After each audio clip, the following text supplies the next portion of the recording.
কুরবানিতে আকিকার উদ্দেশ্যে শরিক হওয়া যাবে কিনা, কুরবানির সাথে যদি আমরা আকিকাতেও শরিক হতে চাই, এই ক্ষেত্রে কুরবানির সাথে আকিকা আদায় হবে কিনা। হ্যাঁ, কুরবানির মধ্যে যদি আমরা আকিকার উদ্দেশ্যেও শরিক হোক, যদি এখান থেকে 1 ভাগ অথবা 2 ভাগ আমরা আকিকার জন্য গ্রহণ করি, তাহলে কুরবানিও আদায় হবে, আকিকাও আদায় হবে। যেহেতু কুরবানি একটা ইবাদত, আকিকাও একটা ইবাদত, এজন্য যেহেতু দুইটাই ইবাদত, এজন্য একটাকে আরেকটার সাথে শরিক করে কুরবানি করা যায়।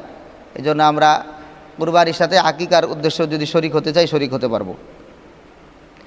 কুরবানি যখন করা হয়, কুরবানির ক্ষেত্রে যিনি কুরবানি করেন তার জন্য উত্তম হলো যে সর্বপ্রথম যাতে কুরবানির নিজের যেটা কুরবানি করেছেন ওই কুরবানির পশুর গোশতের মাধ্যমে যাতে দিনের প্রথম খাবারটা শুরু হয় কুরবানির দিন, এটা হলো উত্তম। যদি সম্ভব হয় যে সকালবেলায় সাথে সাথে নামাজের পরে কুরবানি করে ওখান থেকে কুরবানি করার পরে কিছু গোশত নিয়ে নিজে প্রথম ওই খাবারটা খেলাম, আল্লাহ তাআলা শুকর আদায় করলাম, এটা হলো সবচেয়ে উত্তম।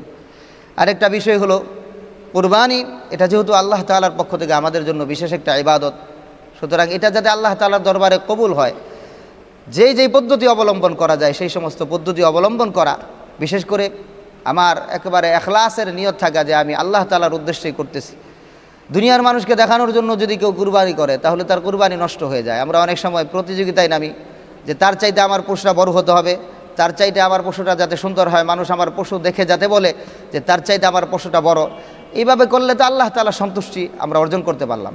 এই জন্য কুরবানি করার ক্ষেত্রে আল্লাহ তাআলা সন্তুষ্টি যাতে অর্জন হয়, এটা কিভাবে হবে, যে একমাত্র দিলের ভিতরে এই কথাই থাকতে হবে যে আমি কুরবানি করতেছি আল্লাহ তাআলা সন্তুষ্টির উদ্দেশ্যে, দুনিয়ার কাউকে দেখানোর জন্য নয়। কে কেমন পশু ক্রয় করলো ওইটা না, আমি পশু ক্রয় করতেছি একমাত্র আল্লাহ তাআলা সন্তুষ্টির উদ্দেশ্যে। আমার যতটুকু সামর্থ্য আছে ওর মধ্যে আমি হৃষ্টপুষ্ট একটা ভালো পশু যাতে ক্রয় করতে পারি, এটারই চিন্তা ভাবনা করা। ওইটা যদি করতে পারি সেটাই আমার জন্য উত্তম।